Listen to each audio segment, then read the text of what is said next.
stage is set for a journey of ambition and determination on the Big Spark. Let's go! 24 startups from all over Southeast Asia were put to the test in round one, the quick pitch. All the best.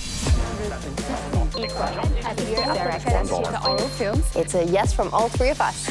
Congratulations. 15 startups have now risen above the rest to enter the second stage, the in-depth pitch. Hi, judges. The stage is yours. Startups will have their business plans and financials come under heavy scrutiny at this stage of the competition. On what basis do you decide how much money and who to give money? Can we go to the numbers? I don't have any number slides. And only 4 to 8 will proceed to the finale. We've got our work cut out for us. To get that share of seed funding worth up to $1 million, startups will have to impress our 8 venture capitalists. Murali Ravi, John Sharp, Vanessa Ho, UC Salovara, Niraj Tyagi, Visa Khanna, Anuj Golecha, and Sebastian Togalam. Optionally, funds can be paid in USDC, a US dollar equivalent issued by Circle, which arrives in wallets within seconds. Last week, 6 startups had to endure the challenging evaluation as they presented their in-depth pitches. Which of these final 4 startups will survive the Stage 2 scrutiny today? Snap Robotics, Goro, ArkoPay, Cellivate Technologies, and we will reveal who makes the list for the final big pitch.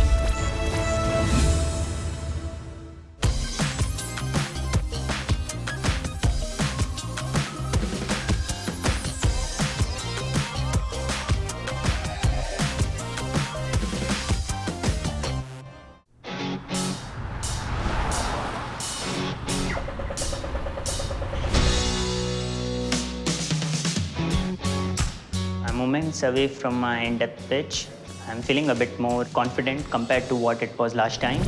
Introducing the world's most economical robotic hand. It is compatible with any robotic arm. We can just buy the robotic arm and plug it. It will work with it. I felt that your presentation is a little heavy and cluttered. You could do a lot more with doing a demo for us. You're going into the shortlist for the next round of deliberation. Congratulations. Thank you, judges. I made my pitch a bit less technical because this is more like a presentation to the investors, so it needs to be more business-oriented. Wow, you're looking very smart today. We are very early stage, but we have a very potential technology. I have added some numbers, and hopefully it will appeal to the judges. The judges like numbers. All the best to you. This way, please. Thank you. I feel confident that I will be able to convince the judges that we are worthy of going to the finale. Hi, judges. Hi. Hi. Welcome. Hi. Welcome. Thank you. We're all really looking forward to your presentation. So you've met Rhonda from Ohmyhome. Thank you for your masterclass. You're welcome. Our core mission at Ohmyhome is to be the most trusted and comprehensive property solution for everyone. We also have 2 additional guest judges with us today. We have Mr. Ricky Kapur from Zoom. Hey, nice to meet you. Zoom is an all-in-one intelligent collaboration platform that makes connecting easier, more immersive and dynamic, in a cost-effective way for businesses and individuals. And we have Mr. Raagulan Pathy from Circle. Circle's trying to build the largest and most widely available stablecoin network in the world. You've got 10 minutes for your presentation today, but we will be interrupting you while you're presenting. Yes, sure. Your time starts now. Hi, everyone. My name is Sai Krishna, and I'm the co-founder of Snap Robotics. I'm sure you are familiar with the problem of acute shortage of labor. Now, this will soon compel all the companies and industries to completely automate their setups. However, the problem with the currently existing automation solutions makes it impossible for the SMEs to adopt to these brute force automation technologies. Snap Robotics is here, introducing the world's most economical robotic hand. It is made from soft materials, thus it can conform to the shape of the item being handled. We have these independent features which helps them to change the modality of the gripper. You can just check these specimens.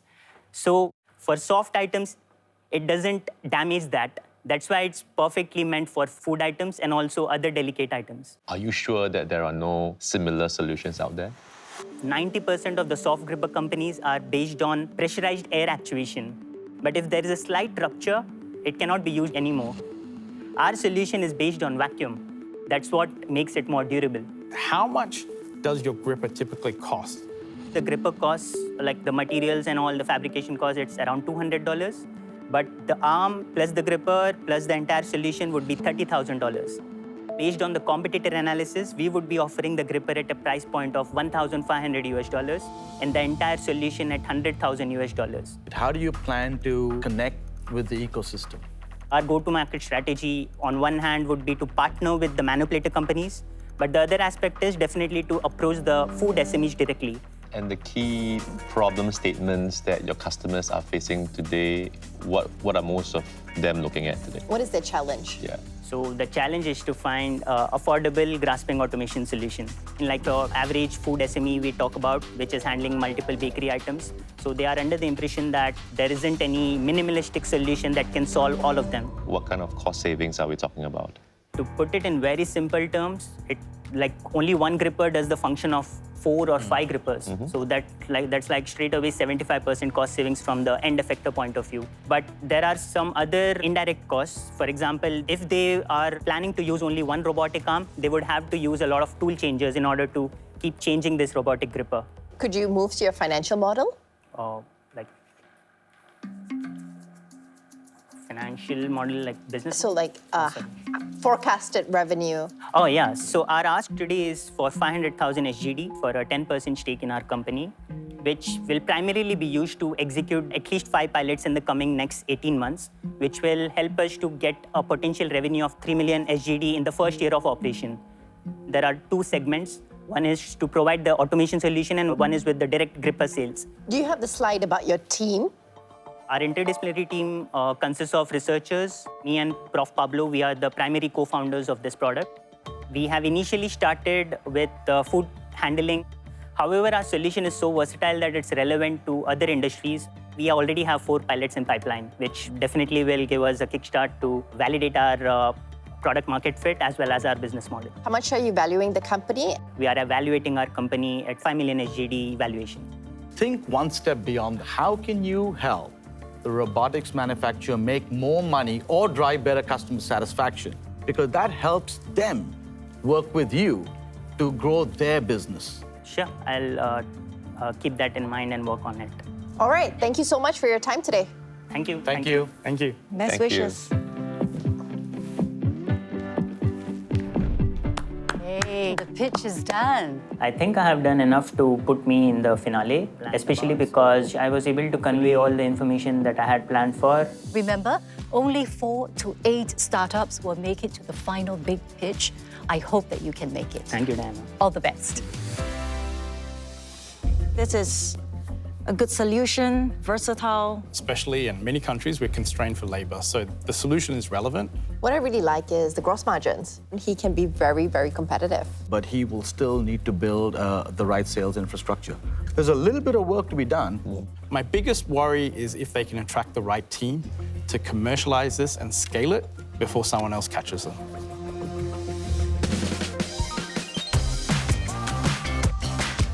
New entrepreneurs have to accept that failure will be a part of the game. I think we can learn a lot more from failure than we can from success. Show me one founder who hasn't failed at least once, if not more. Your only real failure would be if you didn't learn from it. Be very honest with ourselves what will cause the failure, learn from that, move on, and do better the second time around. The courage to try again and again and again, and don't give up.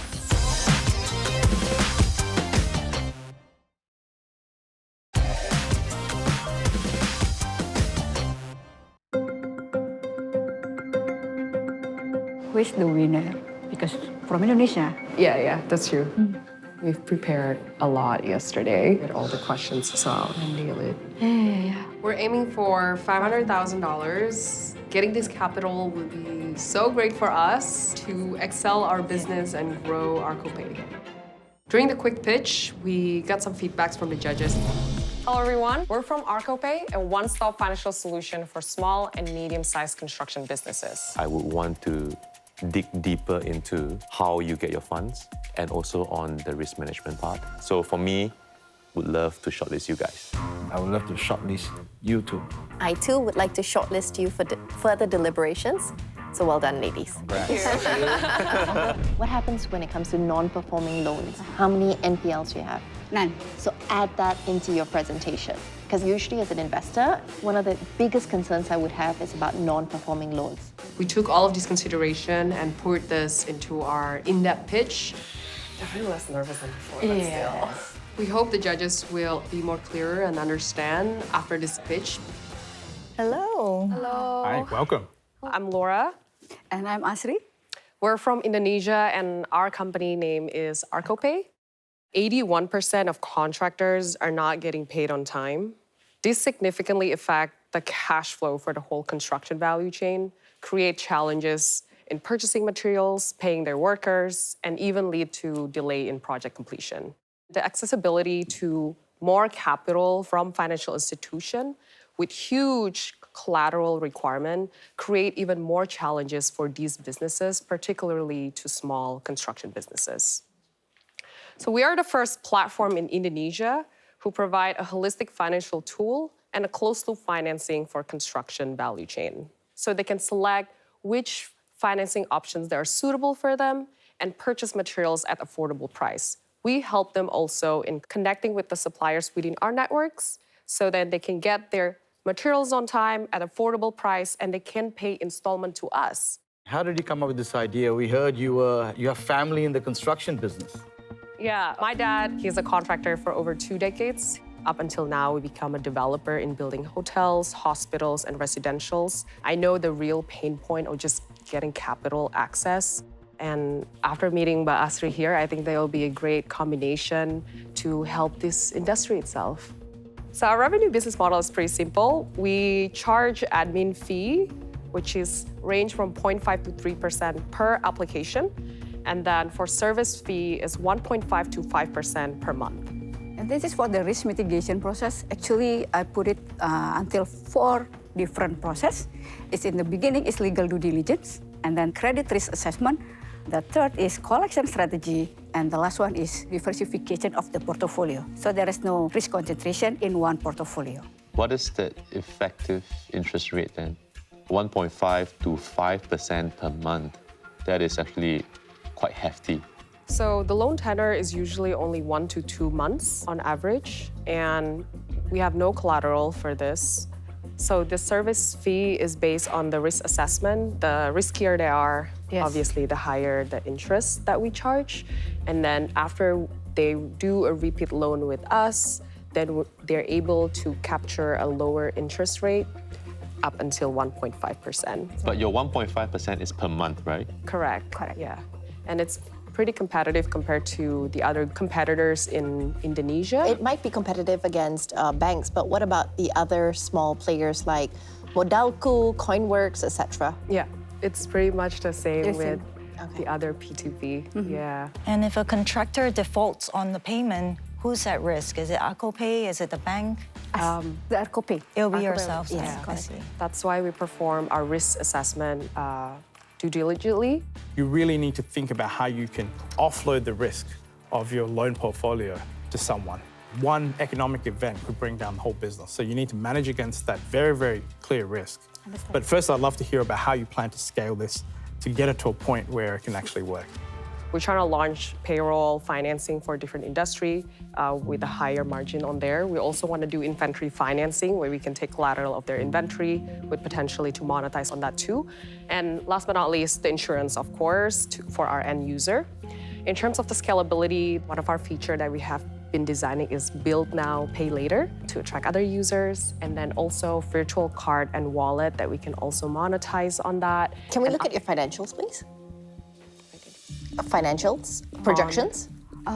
Use belakang. Oh, sure. How much are you looking to raise, and how many % of equity are you willing to give up? 500,000 in exchange of 15% of equity. You've talked a little bit about wanting to scale.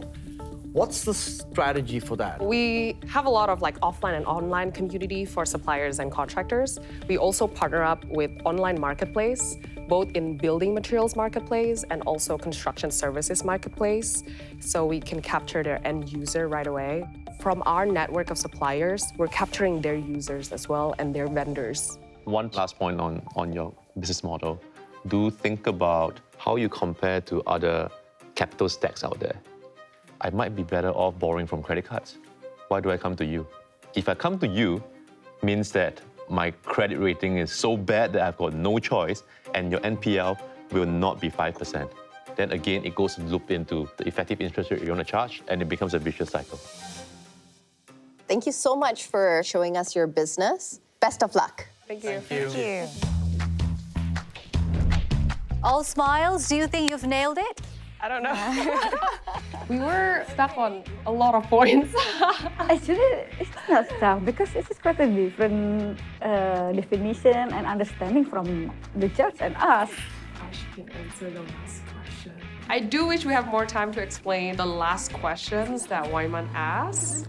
We didn't get the time to go into the platform. If they've got a real roadmap, I'd love to look at the platform in more detail. We went through 5 slides so far, and then the rest just multiple questions bombarded to us. We have so many things we want to say that didn't come across. I'm still not convinced by the interest rate that they are charging. One of the biggest risks is that there is no collaterals. Yes. Collateral loans are scary. Yeah, you can blacklist me, whatever, but... Or just go to the next company. Yeah, thank you very much. But there are a few things I liked. Her family's in the business, so she's got, I'm assuming there's connections in there. Those could be important in Indonesia. But that could be good and bad. They could be good and bad, you're right. I hope they are satisfied with our answers. Hopefully make it to the grand finale. Yes. But we'll see how it goes. How did it go? They asked a lot of questions. Just be prepared for answering every one of them. Yeah. Were you able to go through the whole deck, or? No, not at all. You'll do great. All the best and good luck. Thank you. I'm definitely feeling nervous. At the same time, excited. I look forward to meeting the judges again to discuss Goro in more detail. We allow anyone to invest into high-yielding Indonesian property from just $1. As a startup, you have to start small. What does it really take for you to scale from your 20,000 users, let's say, to the 200,000 users? I really like the fact that you're looking at Indonesia, and both at Bali and Jakarta, as that attracts very different types of investors. So it's a yes for me. It's a yes for me too. It's going to be a yes for me as well. Now, scalability. That's always an issue in your space, I think. How do you repeat that success? We need to proactively answer the question on how you can scale out your business. We require additional funding to keep growing the company. And hopefully the judges will see the potential of the business model and let me go through to the final. Go in there and impress the judges. Thank you. You're welcome. All the best. We all know that generational wealth has been created from investing in property. But what is it that makes property so popular? Well, it's tangible, it appreciates in value over time, it provides passive cash flow, and it's easy to understand. Let's take this property. It consistently delivers more than 10% net rental yield per year. It also costs a whopping $450,000 to buy, making it inaccessible to millions of people. But what if we could create a level playing field where, regardless of your financial background or your financial position, you can invest in this property and you could buy a share. I definitely want the swimming starting pool. from just $1. There you go. That's your shares right there for you. Make sure you give me the swimming pool. You want the pool? Everyone wants the pool now. I got a bit of the pool. There you go. I'll share with you. So we are a fractional investment platform where we allow people to invest in high-yielding Indonesian property, starting from just $1. And we do this in 4 simple steps. Users browse the available properties on our marketplace. Then they select the property they wish to invest in. And then they sit back and watch their monthly returns come in. And is this only for local Indonesians due to the foreign ownership rules? It's also for foreigners. So foreigners can legally own real estate in Indonesia.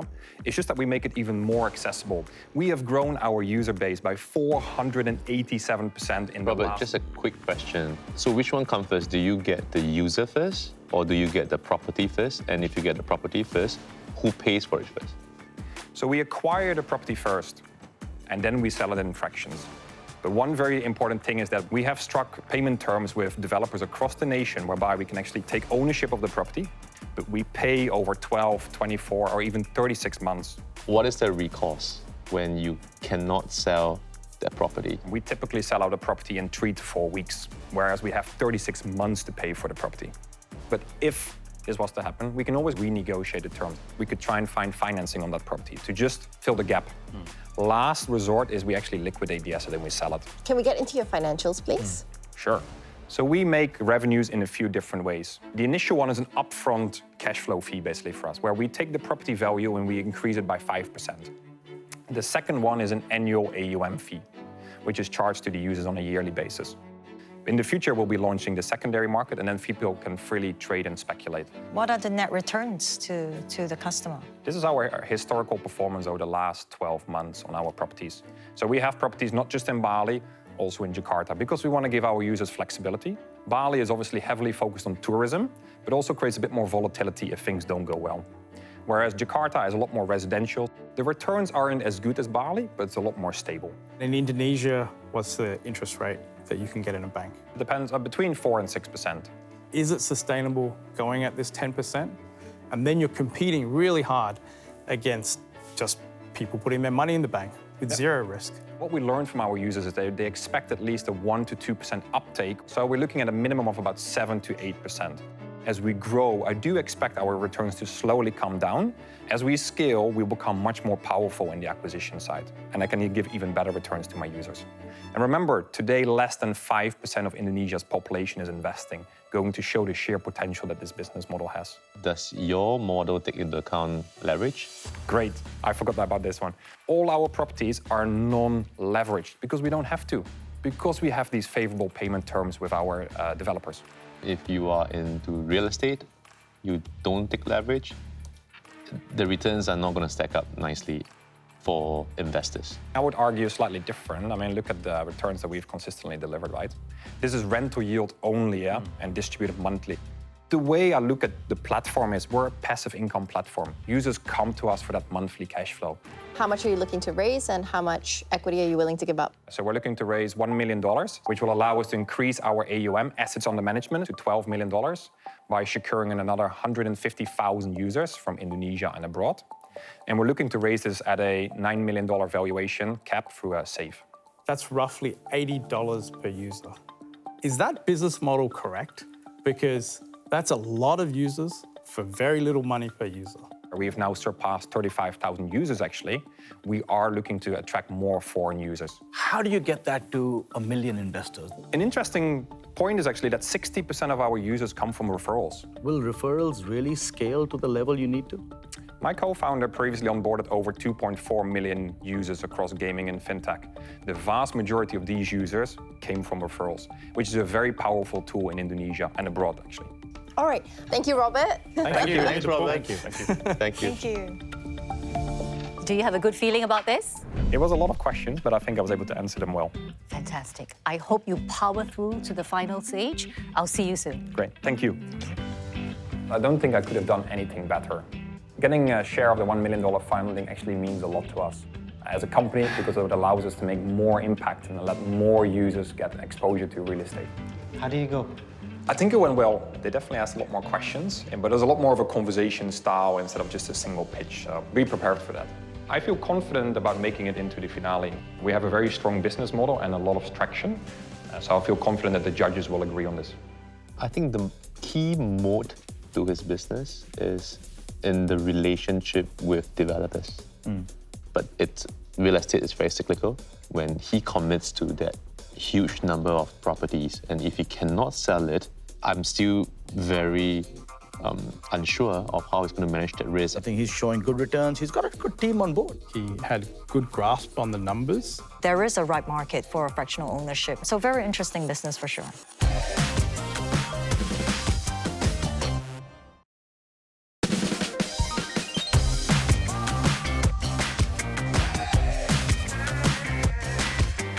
Great idea led by great team. People that can execute the idea rather than just dreaming about the idea. Whether they have the vision to execute and to inspire and lead a team, as well as the operational capabilities. The caliber of the founding team is also super important. And if there's trust and chemistry between the founding members of the business, then it's much easier to execute against a big idea. People who love the energy of being part of a small group of people who are trying to really change the way a market behaves. For me, it's always people.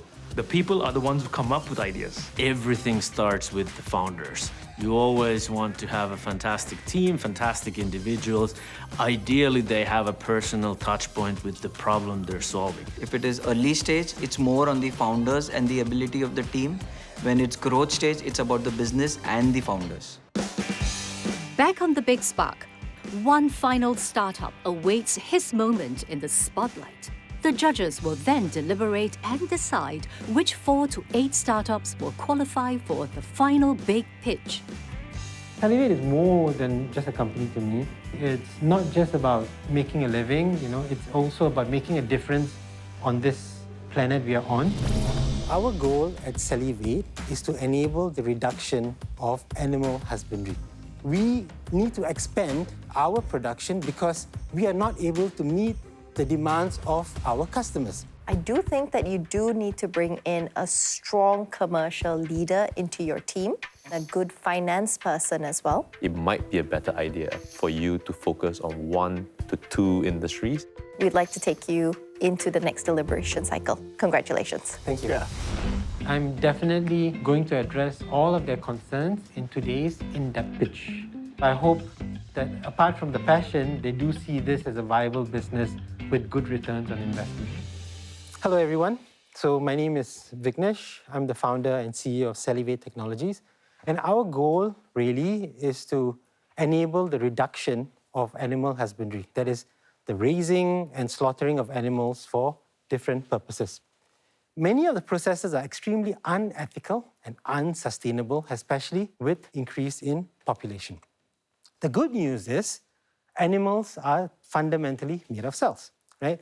So it's actually possible to use cells to derive many of these products that otherwise need animal slaughter. That is where Cellivate comes in. We have a platform of different technologies that enable our customers to grow cells at a lower cost, to scale these cell culture for numerous applications, and we use only plant-based or cell-based components without going back to the animal for any part of the process. We have a technology to grow in 3D, and then we have technology for making the media. So initially, we have a surface in the form of Petri dishes that allow us to select the cells that we grow, right? Then when we want to scale it to a large number, we have plant-based or organic microcarriers that don't have polymers or any kind of hazardous materials for scaling up cell growth. Why are you so personally invested in this along with your team? I am a strong advocate against the unethical treatment of animals. Now I have the opportunity to use my scientific training to make a difference. That's the reason I'm doing this. What did you study? I studied biomedical engineering, and that's what I was working on, using engineering methods to grow these cells. And Were you a good student? I'm not sure.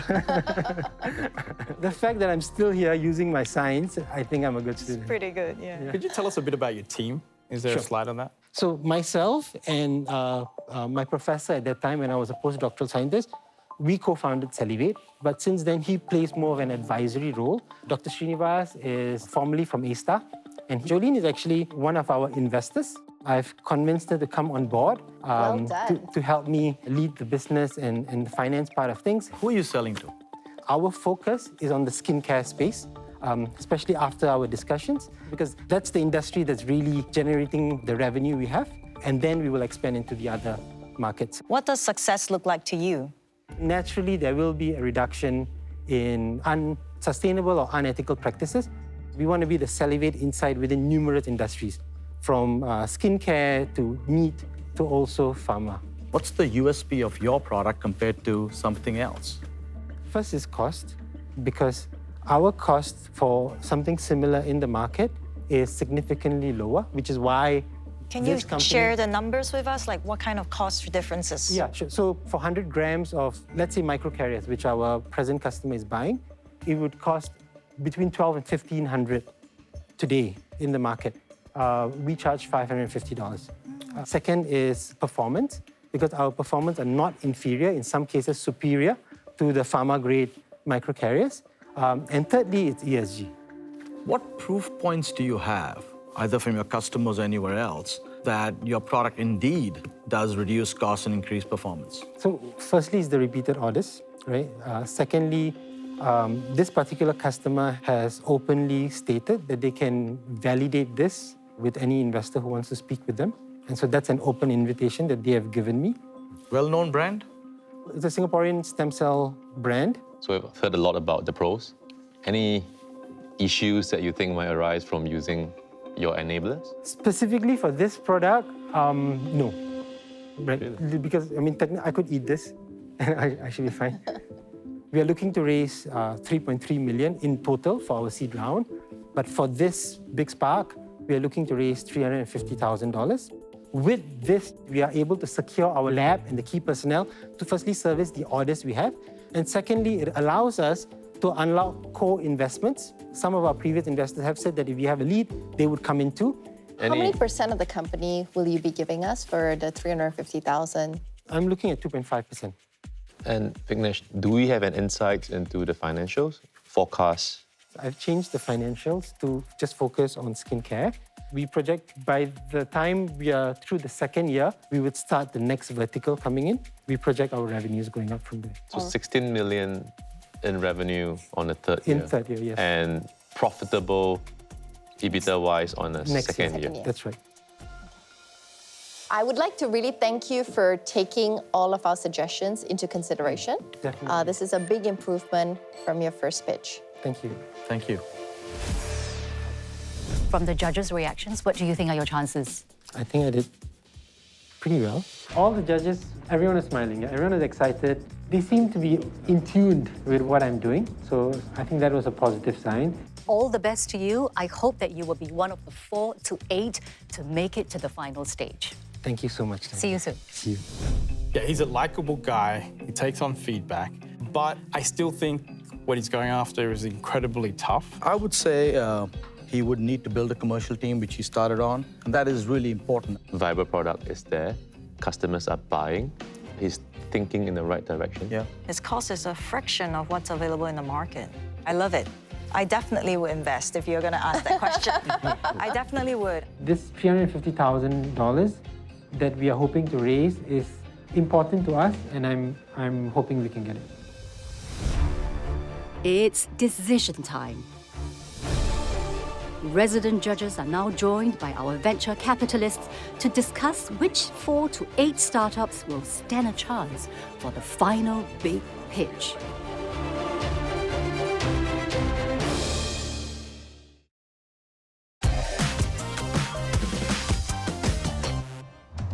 Welcome back to The Big Spark.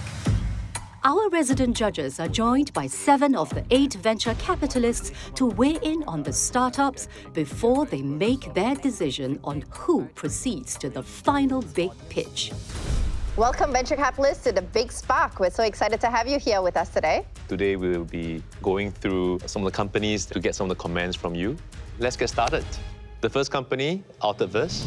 We have our roots in geospatial technology. We're a spin-off from a family business. And we have managed to marry the geospatial technology with gaming technology. So we are enabling a new way of shopping. Did anyone like anything about them? Quality of founders. Quality of founders? Yeah.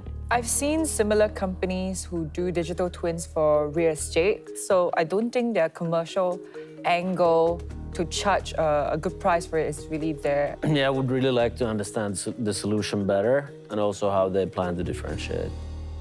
Next on the list, we have Cable. So we charge employees a $10 per match. Our forecasted revenue per annum based on the 30% market share will be about 70 million USD. 30% in how long? Maybe 5 years. The pricing you start with is the pricing you die with. Monetization-wise, very weak. Likely not going to bring out large outcomes from a venture standpoint. But in terms of freshness to the same problem statement is where I see some silver lining, and I really still want to hear them. Yeah. Far Life Plus.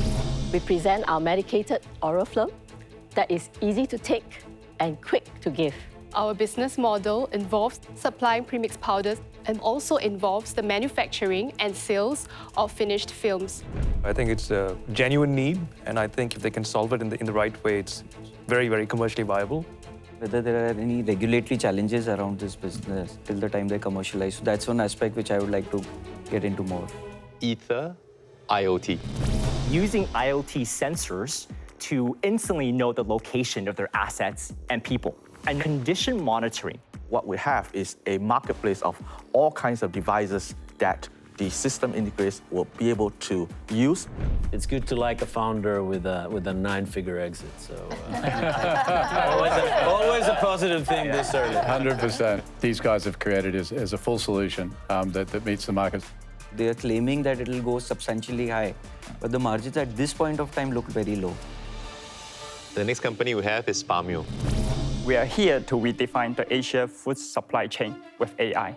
We charge based on the connection point, and we are doing supply chain financing. Buy now, pay later solution for B2B. Solving that gap in a verticalized manner is, I think, the next fintech way to go. So this is a business which can also expand to multiple geographies, automation of supply chain and financing in that segment. Datality Lab.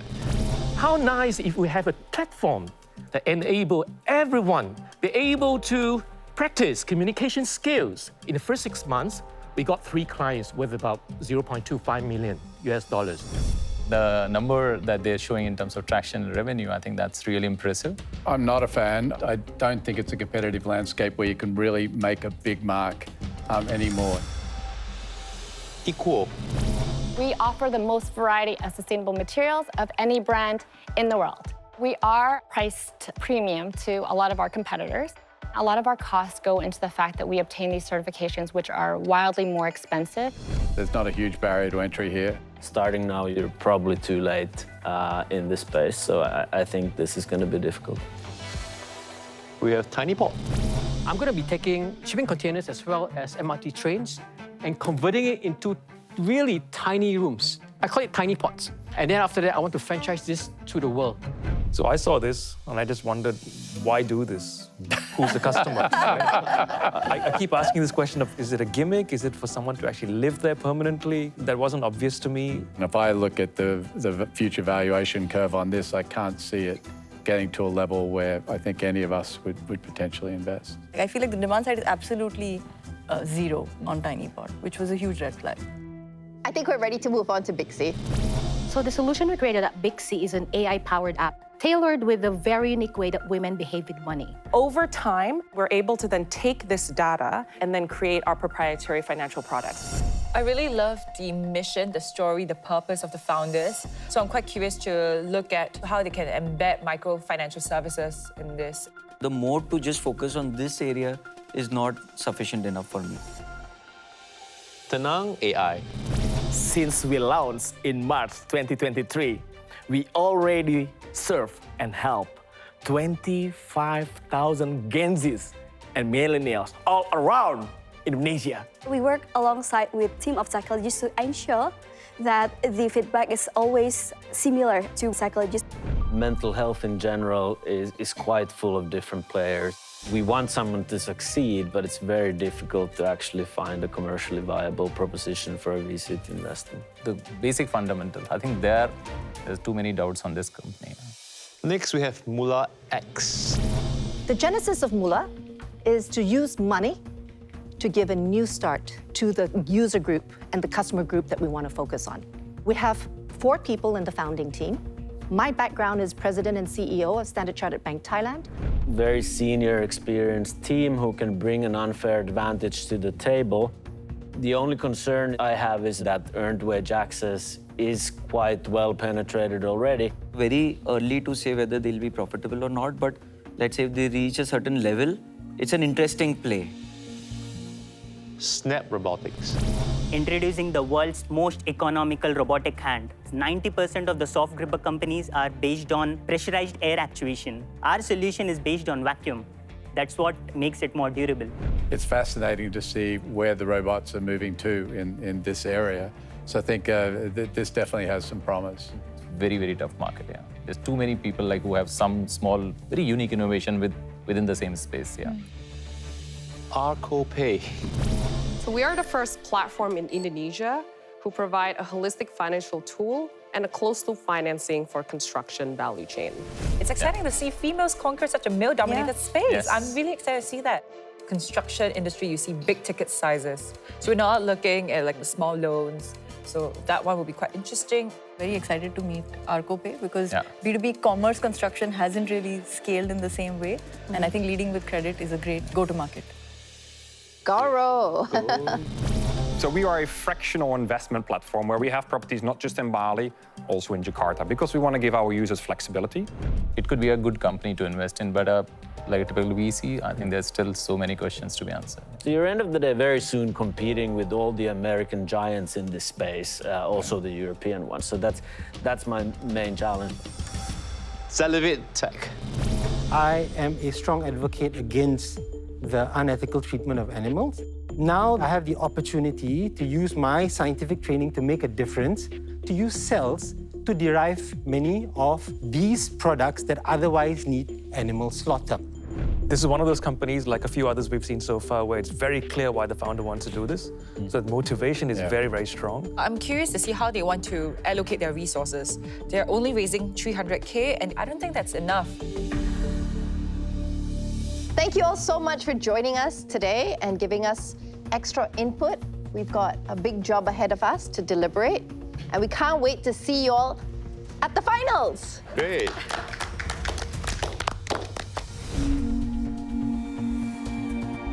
The VCs, they clearly have some of their own favorites. We've got our work cut out for us. We have to choose 4 to 8 out of 15. That means to eliminate half of them. Going to be really, really difficult to do this. I've got so many favorites, and so do you. Yeah.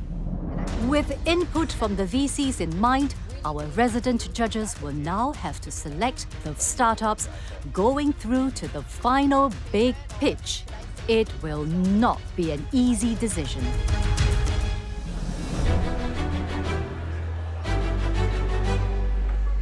Everybody who's made it this far is pretty strong. Honestly, I think it's going to be really hard to decide who are the next groups going forward.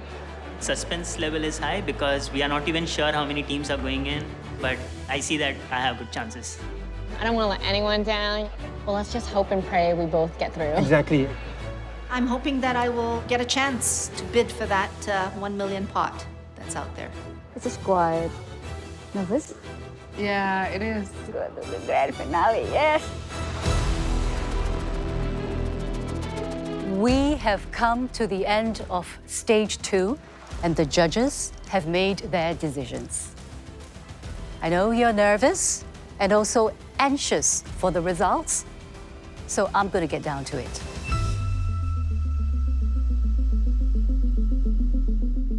ArkoPay.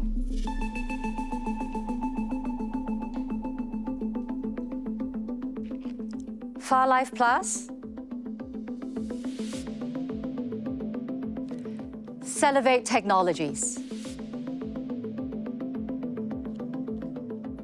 Snap Robotics. Tenang AI. Congratulations, you're on to the final big pitch.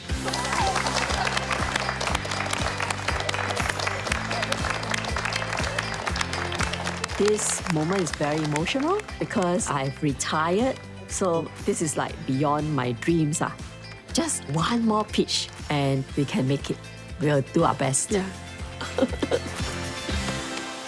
For some of you leaving us today, the good news is that to get to this stage, there's clearly something that we see in you. I know today's a hard day, but tomorrow, it's day 1 all over again. Best of luck. Thank you. It was tough competition, but I think I did my best, and hopefully, Vietnam, you are proud. I'm obviously disappointed that I didn't make it into the final pitch, but there's definitely a lot of learnings that I'll use in the future of my business. We've made it to this international stage, and I'm also grateful for this opportunity that Big Spark gave us. We're still gonna do our best and continue with our mission. Absolutely. Next week on The Big Spark, it's the big pitch. Our 5 finalists will take their best shot at impressing a panel of 8 venture capitalists. We provide flexible financing options. How do you see your company in next 3 years? Why isn't anyone else doing this? It's really a no-brainer, right? Who will take home a share of the $1 million funding? We want to commit 100K. 500,000. Wow.